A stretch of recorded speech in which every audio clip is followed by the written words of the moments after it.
السلام علیکم. الحمدللہ رب العالمین والصلاة والسلام علی اشرف الانبیاء والمرسلین وعلی آلہ واصحابہ ومن سنتہ الی یوم الدین. اللہم اجعلنا منہم ومن الذین آمنوا وعاملوا الصالحات وتواصوا بالحق وتواصوا بالصبر. رب اشرح لی صدری ویسر لی امری واحلل عقدۃ من لسانی یفقہوا قولی واجعل لی وزیرا من اہلی آمین یا رب العالمین. ثم اما بعد، السلام علیکم ورحمۃ اللہ وبرکاتہ. آج کا لیکچر شروع کرنے سے پہلے میں ایک بہت ہی پیاری اور بہت ہی قیمتی حدیث آپ لوگوں کے ساتھ شیئر کرنا چاہتی ہوں.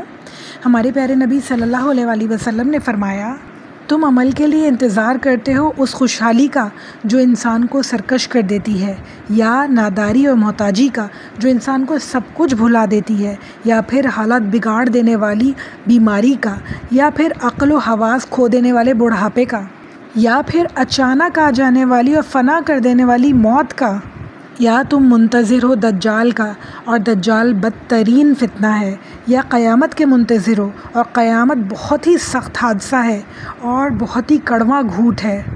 بہت ہی زیادہ سمجھنے والی حدیث ہے یہ. اتنے آسان الفاظ میں اتنی پوری زندگی کی کہانی ہمارے پیارے نبی صلی اللہ علیہ وآلہ وسلم نے ہمیں سنا دی کہ انتظار ہی کرتا رہتا ہے انسان کہ ہاں جب اللہ تعالیٰ توفیق دیں گے انشاءاللہ تو میں قرآن پڑھوں گی، تو میں قرآن سیکھوں گی، تو اللہ تعالیٰ کی توفیق ہوگی تو میں اس پہ عمل کروں گی.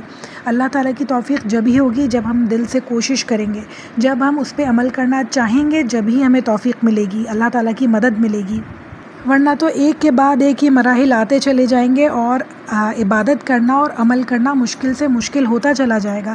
انسان کی عادتیں پختہ ہوتی چلی جاتی ہیں اور پھر اس کے بعد اسے جو ہے پلٹنا ناممکن اس کے لیے ہو جاتا ہے، بہت مشکل ہو جاتا ہے.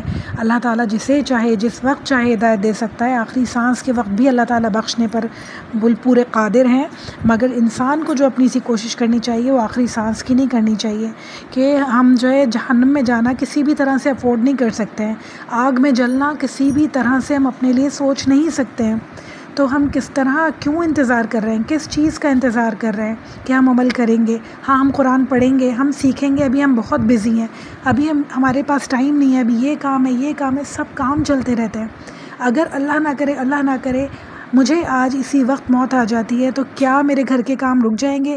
کیا کھانا پکنا، کیا کچن صاف ہونا، کیا کپڑے دھلنے رک جائیں گے؟ ایک دن رکے گا، دوسرا دن رکے گا، تیسرے دن سارے کام ویسے کے ویسے ہی چلنے شروع ہو جائیں گے.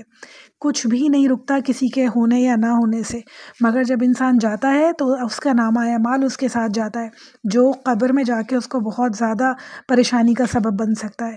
تو عمل کا وقت آج ہے ہمارے لیے، پلٹنا آج ہے. ہمیں سوچنا نہیں ہے کہ کون سا وقت آئے گا، کبھی آئے گا وہ وقت جب ہمیں پلٹنا ہے. تو انشاءاللہ تعالیٰ ہم لوگ جب قرآن کو سنیں گے اب آگے تو یہ سوچ کے سنیں گے کہ اس پہ عمل کرنا ہمارے لیے لازمی ہے انشاءاللہ، اور آج سے ہی ہم عمل کرنا شروع کریں گے، کیونکہ کل کا کسی کو نہیں پتہ کہ کل ہمارے لیے زندگی ہوگی یا نہیں ہوگی.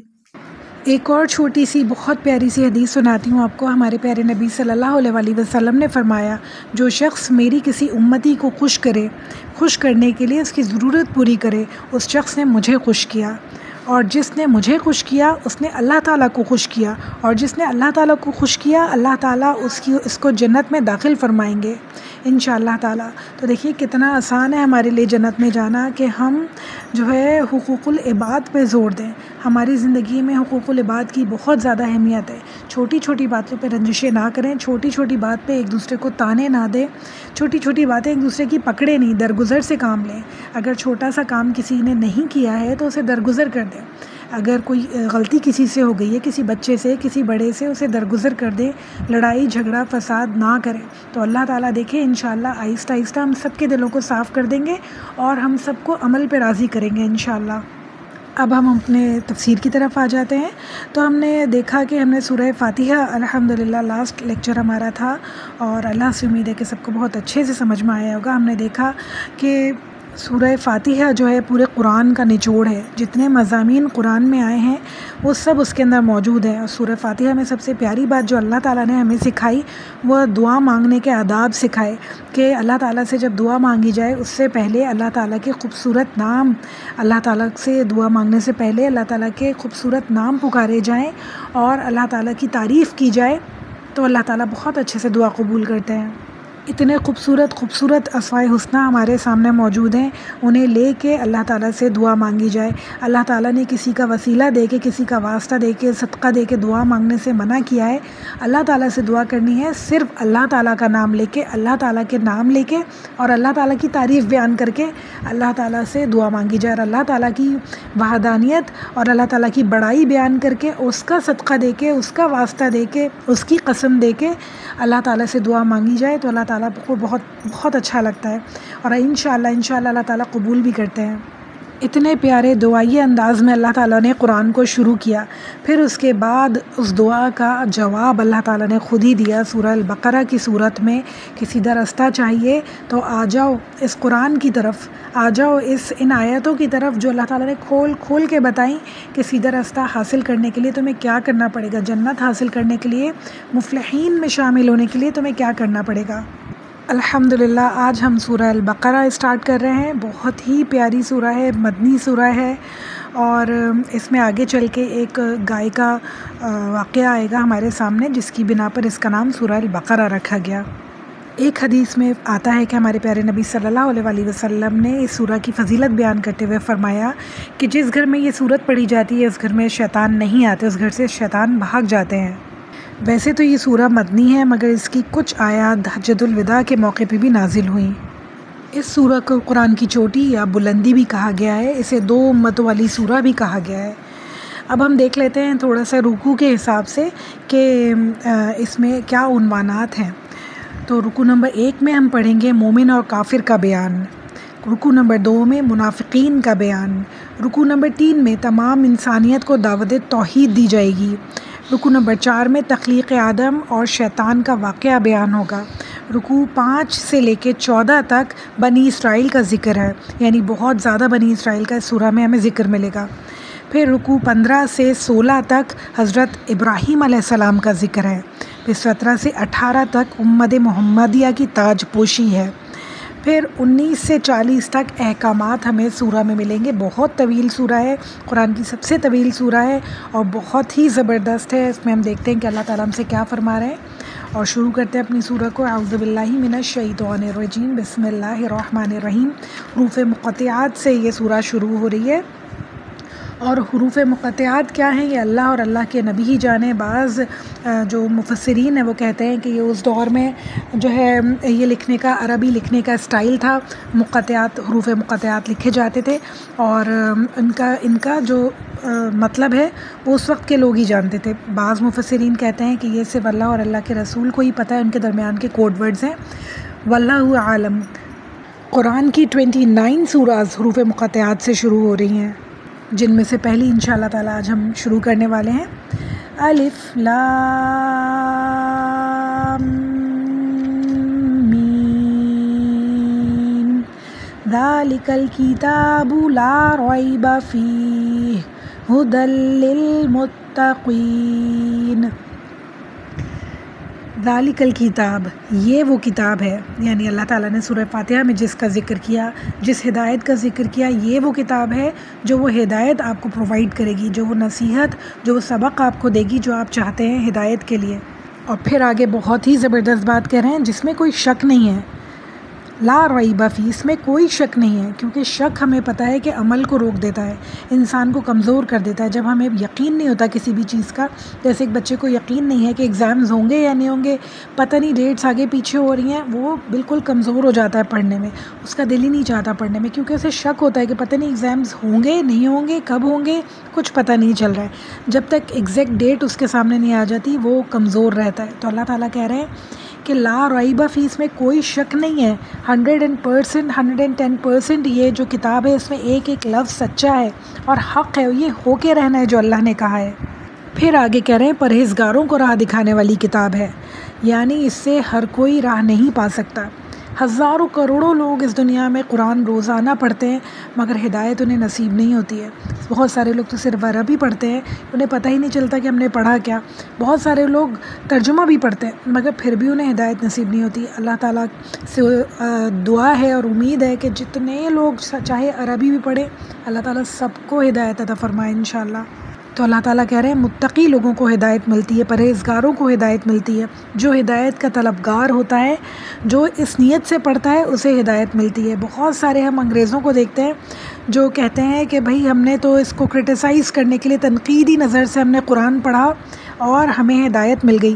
تو یہ اللہ تعالیٰ کا بہت بڑا فضل ہے، کیونکہ وہ اس میں اس کی سچائی کو انہوں نے ڈھونڈا، وہ اس میں غور و فکر کی۔ تو جب انہوں نے غور و فکر کی تو انہیں پتہ چلا کہ یہ تو سچ ہے، یہ جھوٹ کتاب نہیں ہے۔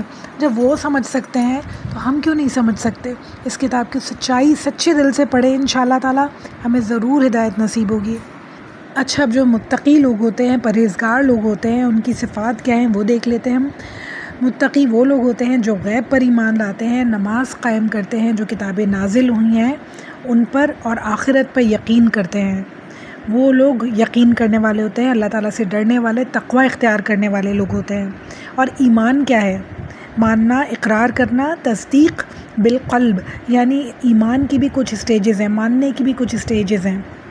ایک اقرار کرنا، یعنی دل سے کہہ دینا، منہ سے کہہ دینا کہ میں اقرار کرتی ہوں کہ اللہ ایک ہے۔ تصدیق بالقلب، پھر میرا دل اس بات کی گواہی دے، میں صرف زبان سے نہیں کہہ رہی ہوں بلکہ میرا دل اس بات کی گواہی دے کہ صرف اللہ تعالیٰ ہی ایک واحد عبادت کے لائق ہے اور اس کتاب میں کوئی شک نہیں ہے۔ پھر نمبر 3 اقرار باللسان، تھوڑی سی میں نے گڑبڑ کر دی نمبرز میں۔ نمبر 1 ہے تصدیق بالقلب، یعنی سب سے پہلے میرا دل گواہی دینا چاہیے کہ اللہ تعالیٰ کی کتاب ایک ہے اور اللہ تعالیٰ واحد ہے، مطلب اللہ تعالیٰ کی کتاب حق ہے اور سچ ہے۔ نمبر 2 اقرار باللسان، یعنی زبان سے اقرار نمبر 2 پہ آتا ہے کہ پہلے دل گواہی دے، پھر زبان گواہی دے، اور پھر عمل بالجوارح، پھر میرا عمل بتائے۔ نمبر 3 پوائنٹ کیا ہے کہ میرا عمل بتائے کہ جو باتیں اللہ تعالیٰ نے کتاب میں کہی ہیں وہ سچ ہیں، جیسے ہمارے پیارے نبی صلی اللہ علیہ وآلہ وسلم نے پورا قرآن عمل کر کے دکھایا ہمیں، اس طرح ہمیں بھی عمل کر کے دکھانا ہے یہ قرآن۔ جب آئے گی بات کہ ہاں ہم انسان متقی ہے، ایماندار ہے اور اسے کوئی شک نہیں ہے قرآن میں۔ اب اللہ تعالیٰ نے پوری لسٹ بتانی شروع کر دی ہے کہ کون لوگ ہیں جو ہدایت یافتہ ہیں۔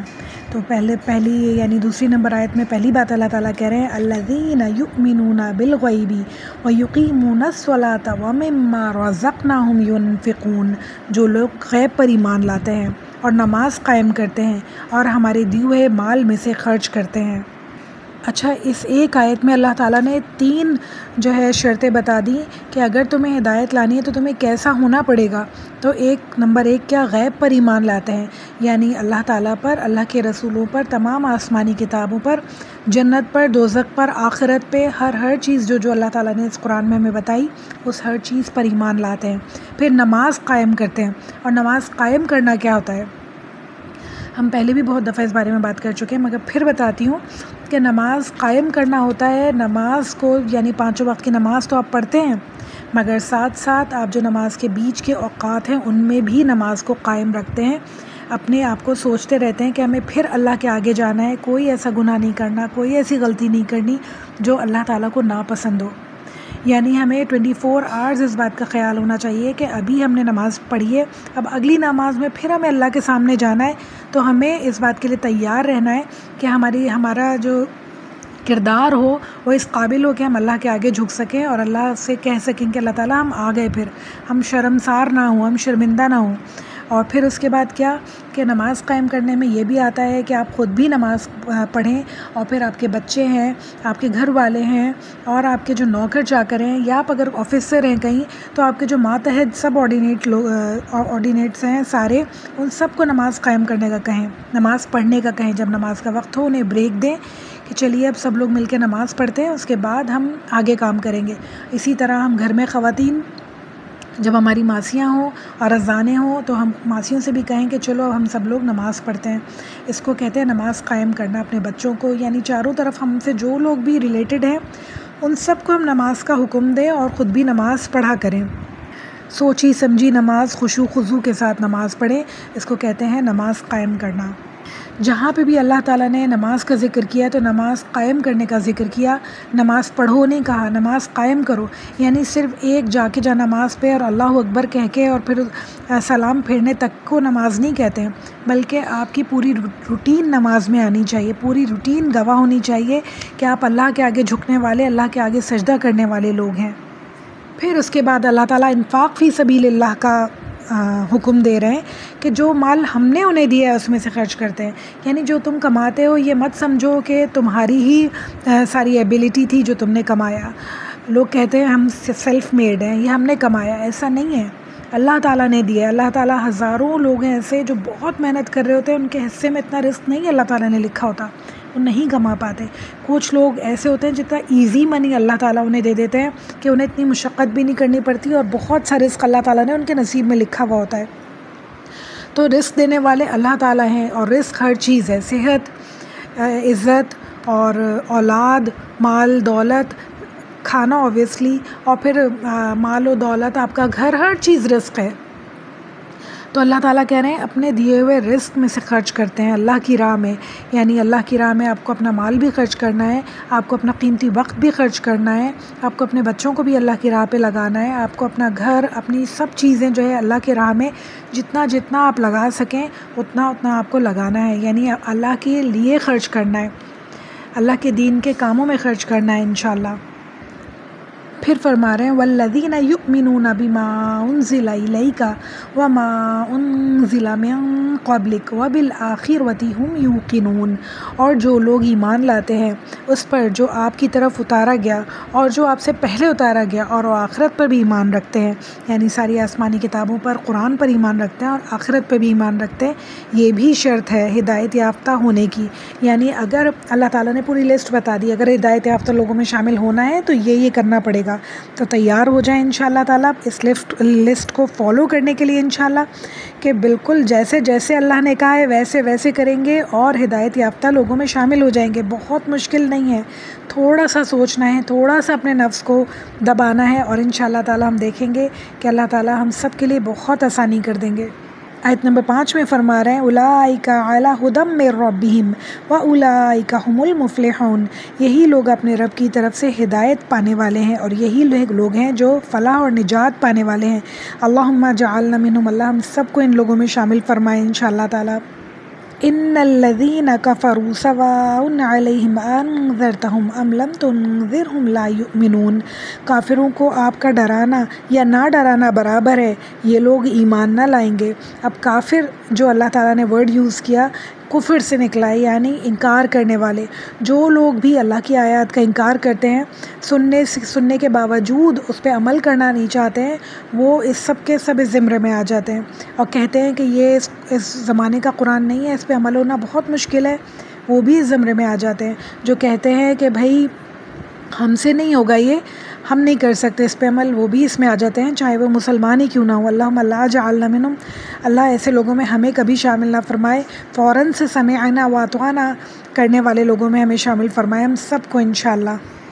پھر اللہ تعالیٰ کہہ رہے ہیں اللہ تعالیٰ نے ان کے دلوں پر، ان کے کانوں پر مہر لگا دی ہے اور ان کی آنکھوں پر پردہ ڈال دیا ہے. ان کے لیے بہت بڑا عذاب ہے. اللہم حفظنا، اللہ تعالیٰ ہم سب کو معاف کرے اس وقت سے کہ ہم ایسی حرکت کریں کہ اللہ تعالیٰ ہمارے کانوں پہ اور دلوں پر مہر لگا دے. ہم دیکھتے ہیں کہ بہت سارے لوگ ہماری نظر کے سامنے ایسے آتے ہیں جو سب کچھ جاننے کے باوجود قرآن پر عمل نہیں کرتے. مگر ایک بات یاد رکھیے کہ ہم انہیں کہنے والے کوئی نہیں ہوتے کہ تم منافق ہو یا تم کافر ہو. یہ سمجھے کہ یہ قرآن میرے لیے نازل ہوا ہے. اس قرآن میں جو جو آیتیں لکھی ہیں وہ میرے لیے نازل ہوئی ہیں. مجھے اپنے آپ کو بدلنا ہے. مجھے سامنے والے کو نہیں کہنا کہ تم تو کافر ہو، تم منافق ہو، تم تو جہنمی ہو، تمہارے لیے دردناک عذاب ہے.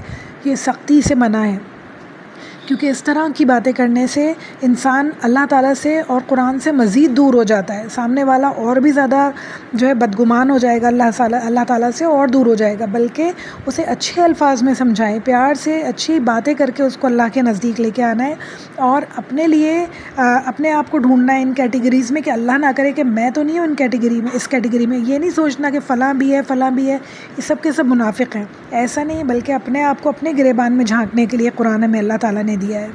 اور اللہ تعالیٰ جو کہتے ہیں کہ ان کے دلوں پہ مہر لگا دی ہے، ان کی آنکھوں پہ مہر لگا دی ہے، یہ اس لیے ہوتا ہے کہ انہیں اتنی زیادہ نصیحتیں کی جاتی ہیں، اتنی زیادہ نصیحتیں کی جاتی ہیں، مگر وہ پلٹنے والے نہیں ہوتے ہیں. ان کا دل نہیں ایکسیپٹ کرتا، وہ دنیا میں اتنے غرق ہو چکے ہوتے ہیں کہ ان کو سمجھ میں کچھ نہیں آتی، تو اللہ تعالیٰ پھر ان کو ان کے حال پر چھوڑ دیتے ہیں۔ اللہ تعالیٰ دنیا میں بھی لوگ بھیجتے ہیں جو انہیں بتاتے رہتے ہیں کہ دیکھو کیا صحیح ہے کیا غلط ہے۔ پھر اللہ تعالیٰ نے اندر سے نفس کو بھی حکم دیا ہوا ہے کہ بار بار وہ اس کو بتاتے رہتے ہیں کہ دیکھو یہ غلط کر رہے ہو، صحیح کی طرف آ جاؤ، اللہ کی طرف آ جاؤ۔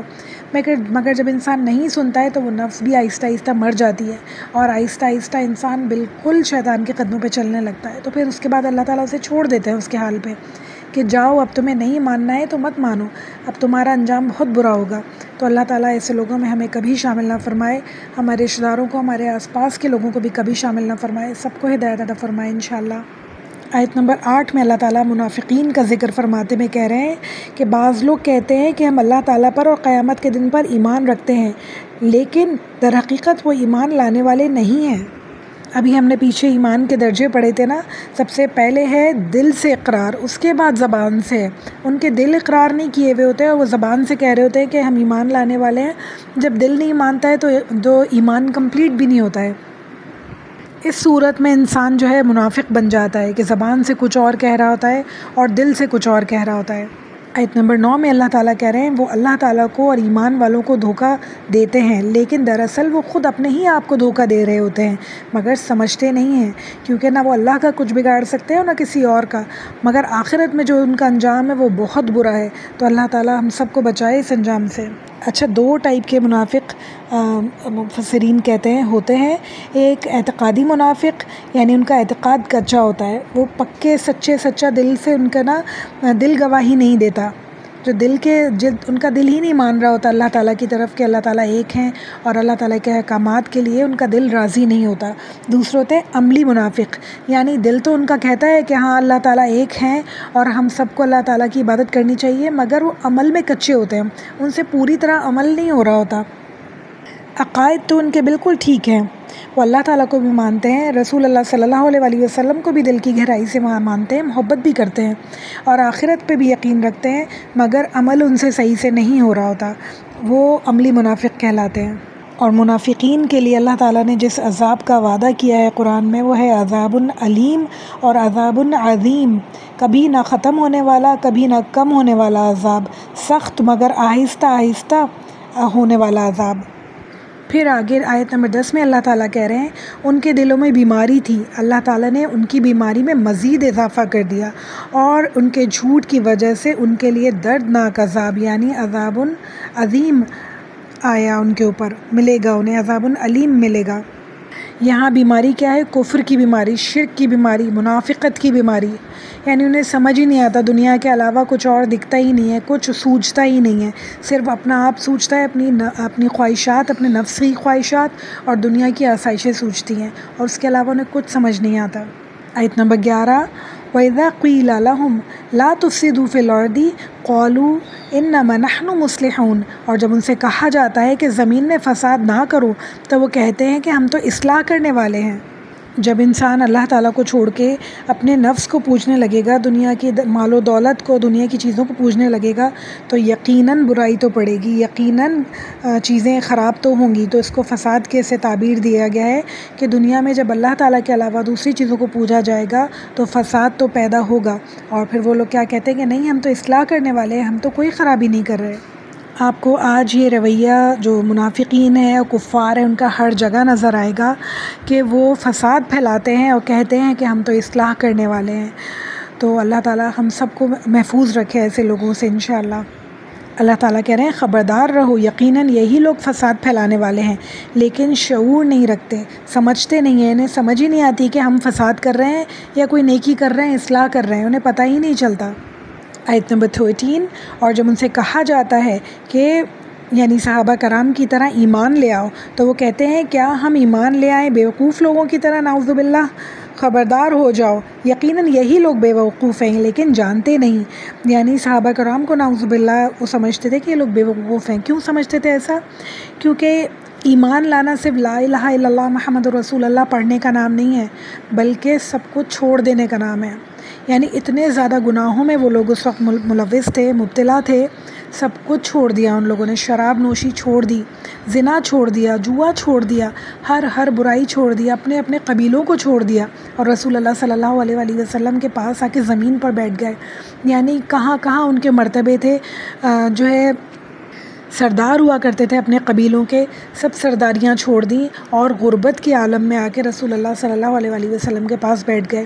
اپنی ساری کرسیاں چھوڑ دیں، یعنی اپنی صدارت چھوڑ دی ان لوگوں نے، اور رسول اللہ صلی اللہ علیہ وآلہ وسلم کے پاس آ کے بالکل نارمل عام سی زندگی گزارنے لگے. ہمارے پیارے نبی صلی اللہ علیہ وآلہ وسلم کے احکامات پہ عمل کرنے لگے. یعنی اپنا جو ان کا مال و دولت تھا اللہ کی راہ میں خرچ کرنے لگے، جو ان کی ساری چیزیں تھیں اس میں وراثت میں حصہ دینے شروع ہو گئے، ہر کسی کو اس کا اختیار دینے لگے. تو انہوں نے کہا یہ کیا ہو گیا ان لوگوں کو، یہ لوگ تو بیوقوف ہو گئے، انہوں نے ساری مال اور دولت لٹا دی اللہ کے راستے میں. تو اس لیے یہ لوگ صحابہ کو بیوقوف کہا کرتے تھے. تو اللہ تعالیٰ کہہ رہے ہیں کہ انہیں پتہ نہیں کہ یہ خود بیوقوف ہیں، کیونکہ جو کچھ بھی ہم اللہ کی راہ میں خرچ کرتے ہیں وہ آخرت کے اکاؤنٹ میں جمع ہو رہا ہوتا ہے، اس کا بدلہ اللہ تعالیٰ ہمیں ضرور دیں گے آخرت میں انشاءاللہ. اور کتنے گناہ بڑھا کے دیں گے اللہ تعالیٰ اس پہ قادر ہیں. یہ ہماری نیتوں پہ ڈیپینڈ کرتا ہے، اپنی جتنی نیت خالص ہوگی اتنا ہی خوبصورت انشاءاللہ اس کا ریوارڈ ملے گا. اللہ تعالیٰ نے اس آیت میں کہا کہ یہی لوگ بیوقوف ہیں. تو بیوقوفوں کی ہم کچھ صفات دیکھ لیتے ہیں. یہ لوگ جذباتی فیصلے کرتے ہیں، سطحی سوچ رکھتے ہیں، یعنی بات کی گہرائی میں نہیں جاتے کہ ہم اگر ابھی خرچ کر رہے ہیں، اگر ہم ابھی کچھ محنت کریں گے اللہ تعالیٰ کی خاطر تو ہمیں اس کا ریوارڈ ضرور ملے گا آخرت میں جا کے. اسی وقت ریوارڈز چاہیے، تعریفیں چاہیے، واہ واہی چاہیے. تو یہ سب لوگوں کو اللہ تعالیٰ نے بیوقوف کہا ہے. پھر اس کے بعد بہت جلدی گناہوں میں مبتلا ہونے والے یہ لوگ ہوتے ہیں، ناشکری کرنے والے لوگ ہوتے ہیں. یہ سب کے سب منافقین کے بارے میں صفات ہیں، اور ان لوگوں کی صفات ہیں جو بیوقوف ہیں، اصل میں بیوقوف ہیں، اللہ تعالیٰ کے دین پر چلنے کے بجائے اس دنیا کے پیچھے پڑے ہیں، شیطان کے رستوں پر چلتے ہیں. آیت نمبر 14 وَإِذَا لَقُوا الَّذِينَ آمَنُوا قَالُوا آمَنَّا وَإِذَا خَلَوْا إِلَىٰ شَيَاطِينِهِمْ قَالُوا إِنَّا مَعَكُمْ إِنَّمَا نَحْنُ مُسْتَهْزِئُونَ. اور جب ایمان والوں سے ملتے ہیں تو کہتے ہیں کہ ہم ایمان والے ہیں، اور جب اپنے بڑوں کے پاس جاتے ہیں تو کہتے ہیں کہ ہم تمہارے ساتھ ہیں، ہم تو ان سے صرف مذاق کیا کرتے ہیں. آیت نمبر 15 اللہ تعالیٰ بھی ان سے مذاق کرتا ہے اور انہیں اس کی سرکشی اور بہکاوے میں بڑھا دیتا ہے. یعنی جو وہ غلط کر رہے ہیں وہ اپنے لیے کر رہے ہیں، اس کا نقصان صرف اور صرف وہ نہیں ہونے والا ہے. یہ وہ لوگ ہیں جنہوں نے گمراہی کو ہدایت کے بدلے میں خرید لیا، پس نہ تو ان کی تجارت نے ان کو کوئی فائدہ پہنچایا اور نہ یہ ہدایت پانے والے ہیں. یعنی تجارت جو بات کی گئی ہے وہ اس کی گئی ہے کہ ہدایت انہوں نے بیچ دی اور بہکاوا گمراہی اپنے لیے خرید لیا. تو بہت ہی بری تجارت کی انہوں نے، اپنے لیے بہت ہی نقصان دہ تجارت کی. اللہ تعالیٰ اسی تجارت سے ہم سب کو محفوظ رکھے. پورے منافقین کا بیان چل رہا ہے یہ پورا، اور بہت ہی خطرناک باتیں اس میں ہیں. اللہ تعالیٰ فرما رہے ہیں ان کی مثال اس شخص کی جیسی ہے جس نے آگ جلائی، بس آس پاس کی چیزیں روشن ہونے ہی کو تھیں تو اللہ تعالیٰ نے ان کے نور کو لے لیا اور انہیں اندھیروں میں چھوڑ دیا. وہ نہیں دیکھ سکتے، وہ بہرے ہیں، گونگے ہیں، اندھے ہیں، بس وہ نہیں لوٹتے. حضرت عبداللہ بن مسعود اور دیگر صحابہ اس آیت کا اس طرح سے ترجمہ کرتے ہیں کہ جب ہمارے پیارے نبی صلی اللہ علیہ وآلہ وسلم مدینہ تشریف لائے تو کچھ لوگ مسلمان ہو گئے لیکن پھر جلد ہی منافق ہو گئے. ان کی مثال اس شخص کی سی ہے جو اندھیرے میں تھا، اس نے روشنی جلائی جس سے اس کا ماحول روشن ہو گیا اور نقصان دہ چیزوں سے دور ہونے لگی، سب چیزیں واضح نظر آنے لگیں، مگر پھر اچانک روشنی بجھ گئی اور پھر وہ اندھیروں اور تاریکیوں میں گم ہو گئے. حرام حلال کو پہچان لیا انہوں نے، شر کو اور خیر کو پہچان لیا، مگر پھر سب کچھ چھوڑ کے دوبارہ کفر کی اور نفاق کی طرف چلے گئے، دوبارہ منافقین میں شامل ہو گئے. تو یعنی ان کے پاس سب کچھ آ چکا تھا، ہدایت انہیں مل چکی تھی، وہ چھوڑ کے دوبارہ منافقت کی طرف چلے گئے. اللہم حافظنا، اللہ ایسے لوگوں میں ہمیں کبھی شامل نہ فرمائے. یا آسمانی برسات کی طرح جس میں اندھیریاں اور گرج اور بجلی ہو، موت کے ڈر سے کڑکڑاہٹ کی وجہ سے اپنی انگلیاں اپنے کانوں میں ڈال لیتے ہیں اور اللہ تعالیٰ کافروں کو گھیرنے والا ہے. یہ اللہ تعالیٰ ان لوگوں کی بات کر رہے ہیں جو کبھی منافق ہو جاتے ہیں، کبھی ایمان لے آتے ہیں، کبھی تو انہیں سمجھ میں آنے لگتا ہے، اور کبھی ایسا ہوتا ہے کہ جب احکامات آتے ہیں تو انہیں اتنا ڈر لگتا ہے کہ وہ اپنی انگلیاں کانوں میں ڈال لیتے ہیں کہ ان سے نہیں ہو پائے گا، وہ نہیں کر پاتے ہیں، اور وہ دوبارہ منافقت کی طرف چلے جاتے ہیں۔ شکوک و شبہات انہیں گھیرے رہتے ہیں اور انہیں سمجھ نہیں آتی کہ انہیں کیا کرنا چاہیے۔ ایسے معاملات بہت سارے بعض دفعہ ہمارے ساتھ بھی ہوتے ہیں۔ اس وقت ہمیں اللہ تعالیٰ کی مدد حاصل کرنی چاہیے، نماز پڑھیں، اللہ تعالیٰ کی مدد حاصل کریں۔ نماز میں اللہ تعالیٰ بہت سکون دیتے ہیں اور بہت سارے مسئلوں کا حل بھی دیتے ہیں۔ بہت آرام سے اللہ تعالیٰ کے آگے سب کاموں سے فارغ ہو کے جھک جائیں اور اللہ تعالیٰ سے دعا مانگیں کہ اللہ تعالیٰ ہمیں اس مشکل سے، پریشانی سے نکلنے کا وہ حل بتا دیجئے جس سے آپ ہم سے راضی ہوں۔ اللہ نہ کرے کہ ہم کفر کی حالت میں نہ ہو جائیں یا ہم منافقت میں نہ پڑ جائیں کہیں۔ تو انشاءاللہ تعالیٰ اللہ تعالیٰ ہر چیز پہ قادر ہیں، ہمارے دل کو فوراً سے راہ دکھائیں گے اور ہمیں بہت آسان سا رستہ ہماری تمام پریشانیوں سے نکلنے کا انشاءاللہ مل جائے گا۔ آیت نمبر 20 میں اللہ تعالیٰ فرما رہے ہیں، قریب ہے کہ بجلی ان کی آنکھیں اچک لے جائے، جب ان کے لیے روشنی کرتی ہے تو اس میں چلتے پھرتے ہیں، اور جب اس پہ اندھیرا ہوتا ہے تو ٹھہر جاتے ہیں، کھڑے ہو جاتے ہیں، اور اللہ تعالیٰ چاہے تو ان کے کانوں کو، ان کی آنکھوں کو بیکار کر دے۔ یقیناً اللہ تعالیٰ ہر چیز پر قدرت رکھنے والا ہے۔ یہ ان باتوں کا ذکر ہے، ان لوگوں کا ذکر ہے کہ جن پہ کبھی حق کی روشنی پڑتی ہے، کبھی انہیں حق سمجھ میں آتا ہے تو اس پہ عمل کرنے لگتے ہیں۔ مشکلات آتی ہیں، مسلمانوں پہ مشکلات آتی ہیں، کوئی جنگ کا موقع آتا ہے، کچھ انفاق فی سبیل اللہ کا موقع آتا ہے تو وہ اس سے بھاگ کھڑے ہوتے ہیں، اس وقت وہ منافقین میں شامل ہو جاتے ہیں، کفار میں شامل ہو جاتے ہیں۔ تو اللہ تعالیٰ کہہ رہے ہیں اللہ تعالیٰ بیکار کر دیں گے ان کی آنکھیں اور کان ان کے لیے۔ اللہ تعالیٰ سب کچھ کر سکتے ہیں، اپنے دل کو مضبوط نہیں رکھ سکتے، پریشانیوں میں اللہ تعالیٰ کے دین کے لیے کھڑے نہیں ہو سکتے اور فوراً سے بہک جاتے ہیں، تو اللہ ایسے لوگوں میں ہمیں کبھی شامل نہ فرمائے۔ آیت نمبر 21، اے لوگوں اپنے رب کی عبادت کرو جس نے تمہیں اور تم سے پہلے لوگوں کو پیدا کیا، یہی تمہارا بچاؤ ہے۔ یعنی اللہ تعالیٰ کی عبادت کرو، اللہ تعالیٰ کے آگے جھکو۔ اب اللہ تعالیٰ تمام انسانیت کو توحید کی دعوت دیتے ہوئے اور اپنے کچھ احسانات گنوائیں گے یہاں پہ ہمیں کہ اللہ تعالیٰ نے کیا کیا چیزیں ہمیں دی، انہیں دیکھیں، سمجھیں، سوچیں اور اللہ تعالیٰ کی ہی عبادت کریں۔ تو اللہ تعالیٰ فرما رہے ہیں کہ میں نے ہی تمہیں پیدا کیا اور تم سے پہلے لوگوں کو پیدا کیا، اور پھر فرما رہے ہیں جس نے تمہارے لیے زمین کو فرش بنایا، آسمان کو چھت بنایا اور آسمان سے پانی اتارا اور اس سے پھل پیدا کر کے تمہیں روزی دی، خبردار باوجود جاننے کے اللہ کوئی شریک نہ ٹھہراؤ۔ ہم دیکھ رہے ہیں آج کل کہ زمین میں، آسمان میں اور بارشوں میں کتنا بگاڑ ہو رہا ہے۔ اللہ تعالیٰ جو چاہیں کر سکتے ہیں، جہاں چاہیں کلاؤڈ برسٹ ہو سکتے ہیں، جہاں چاہے آسمان پھٹ سکتا ہے، جہاں سے چاہیں زمینیں پھٹ سکتی ہیں، جتنی چاہے جس مقدار میں چاہے بارش برسا سکتے ہیں۔ تو عبادت صرف اللہ کی کرنی چاہیے، اللہ تعالیٰ سے حفاظت کی دعائیں کرنی چاہیے کہ اللہ تعالیٰ ہمیں ان تمام چیزوں کی جو نعمتیں آپ نے دی ہیں ان کے شر سے ہمیں محفوظ رکھنا، اور ان سب کے فائدے ہمیں پہنچاتے رہیے گا ہمیشہ۔ اور یہ صرف جب ہوگا جب ہم اللہ تعالیٰ کے شکر گزار ہوں گے دل سے کہ اللہ تعالیٰ نے اتنی نعمتیں دی، اور یہ جو نعمتیں ہمیشہ ہمیں فائدہ پہنچاتی رہیں، ہمیں نقصان نہ پہنچائیں۔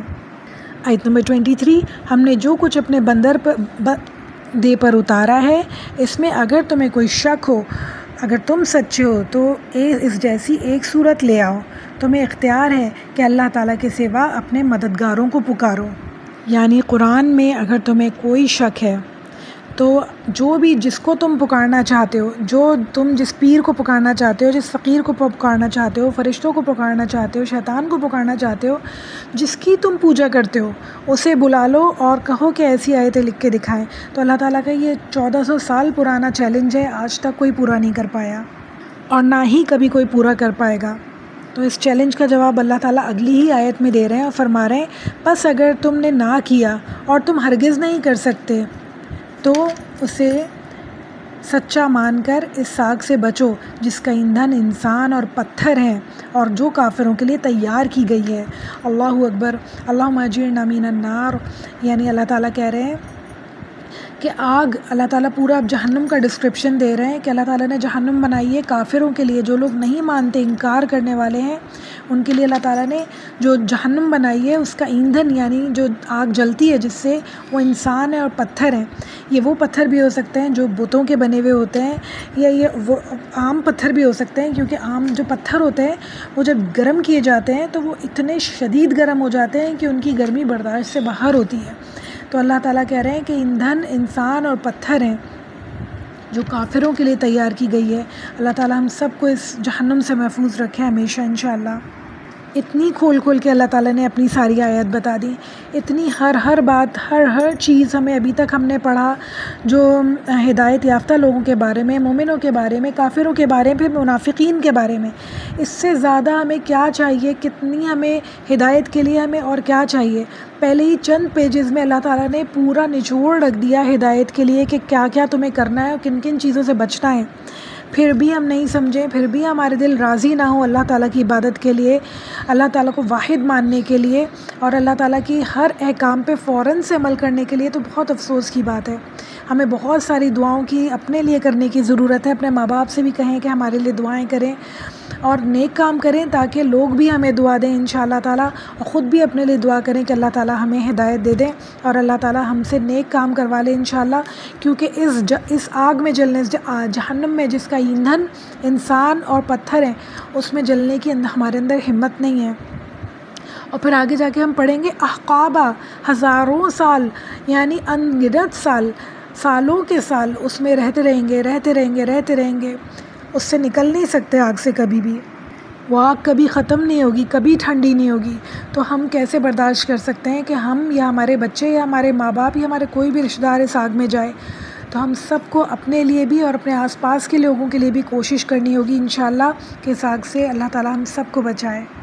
پھر اللہ تعالیٰ کا اتنا رحم ہے ہمارے اوپر، اتنی کرم نوازی اللہ تعالیٰ کی کہ جب بھی آگ کی بات کرتے ہیں تو اگلی ہی آیت میں جنت کی بات کر کے ہمیں سکون دے دیتے ہیں کہ دیکھو تم لوگوں کے لیے جنت بھی میں نے بنائی ہے، اس سے بچو گے تو کتنی خوبصورت جگہ تمہارا انتظار کر رہی ہے۔ اللہ تعالیٰ فرما رہے ہیں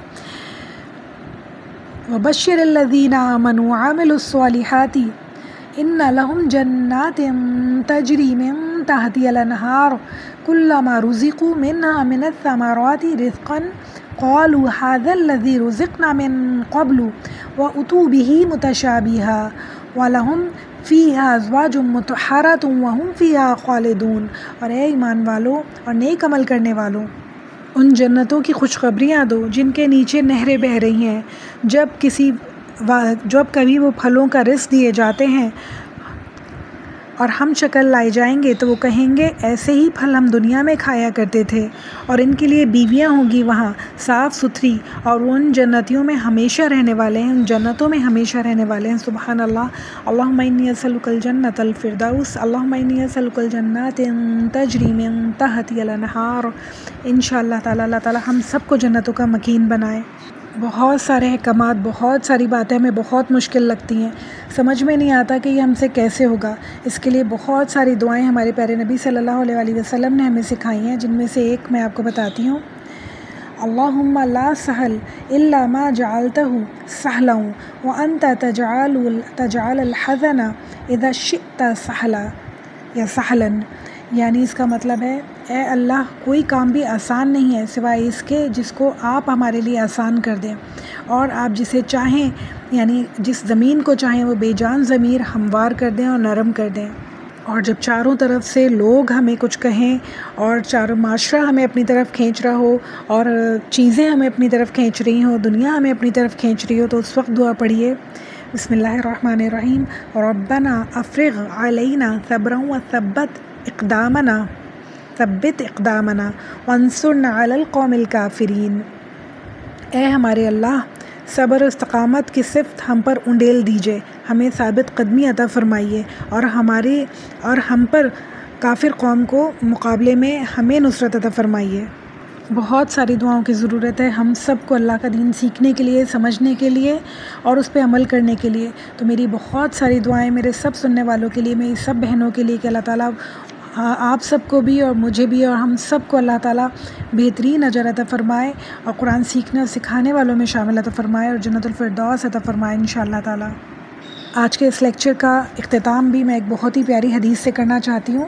ہمارے پیارے نبی صلی اللہ علیہ وسلم نے فرمایا یہ فرمان رسول اللہ صلی اللہ علیہ وآلہ وسلم نے اپنے رب کی طرف سے روایت فرمایا ہے، یعنی کہ اللہ تعالیٰ کی بات کو ہمارے پیارے نبی صلی اللہ علیہ وآلہ وسلم اپنے زبان میں فرما رہے ہیں، اور فرما رہے ہیں اللہ تعالیٰ نے فرمایا جب بندہ میری طرف ایک بالش قریب ہوتا ہے تو میں اس کی طرف ایک ہاتھ قریب ہو جاتا ہوں، اور جب وہ میری طرف ایک ہاتھ قریب ہوتا ہے تو میں 2 ہاتھ قریب ہو جاتا ہوں، اور جب وہ میری طرف چلتا ہوا آتا ہے تو میں اس کی طرف دوڑتا ہوا آتا ہوں۔ یہ بخاری کی حدیث ہے، بہت ہی خوبصورت حدیث ہے۔ آپ یہ سوچیں کہ اللہ تعالیٰ صرف ہم سے پہل چاہتے ہیں کہ پہل تم کرو، میرے پاس آؤ، دیکھو مدد میں کروں گا۔ مدد کرنے والے اللہ تعالیٰ ہیں، سیدھے راستے پر چلانے والے اللہ تعالیٰ ہیں، ہدایت دینے والے اللہ تعالیٰ ہیں۔ تو جو کچھ بھی ہم نے پڑھا آج سب باتیں بہت امپورٹنٹ تھیں۔ آج ہم نے صالحین کے بارے میں پڑھا، فلاح پانے والے لوگوں کے بارے میں پڑھا، پھر کافروں کے بارے میں پڑھا، پھر ہم نے منافقین کے بارے میں پڑھا، پھر دوزخ کے بارے میں پڑھا، اور پھر جنت کے بارے میں پڑھا۔ تو آج بہت ہی زیادہ سوچنے کا مقام ہے کہ ہم چاہتے کیا ہیں۔ اللہ تعالیٰ صرف ایک ہاتھ دور ہیں، ایک بالش دور ہیں ہم سے، ہم فوراً سے اس ہاتھ کو بڑھائیں اللہ تعالیٰ کی طرف، تو دیکھیں کہ اللہ تعالیٰ کس طرح ہمیں اپنے دین کی طرف کھینچ لیتے ہیں، کس طرح یہ مشکلات ہمارے لیے آسان سے آسان تر ہوتی چلی جاتی ہیں، عمل کرنا آسان ہوتا چلا جاتا ہے، ہر کام کے لیے، ہر نیکی کے لیے کیسے وقت نکلنا شروع ہو جائے گا، اس دن اتنی مصروف زندگی میں سے ہر چیز کیسے مینیج ہونی شروع ہو جائے گی، انسان خود حیران ہو جاتا ہے۔ اللہ تعالیٰ سے دعا ہے اللہ تعالیٰ ہم سب کو اپنے بہترین نیک لوگوں میں شامل فرمائے، ہم سب کو فلاح کرنے پالنے والے لوگوں میں شامل فرمائے، ہم سب کو جنتی لوگوں میں شامل فرمائے انشاءاللہ۔ اللہم اعنی علی ذکرک وشکرک وحسن عباداتک، سبحان ربک رب العزت عما یصفون وسلام علی المرسلین والحمد للہ رب العالمین۔ تقبل منا انک انت السمیع العلیم۔ صلی اللہ تعالی علی خیر خلقہ وسنتہ وازواجہ وذریتہ اجمعین برحمتک یا ارحم الراحمین، آمین ثم آمین۔ السلام علیکم ورحمۃ اللہ وبرکاتہ۔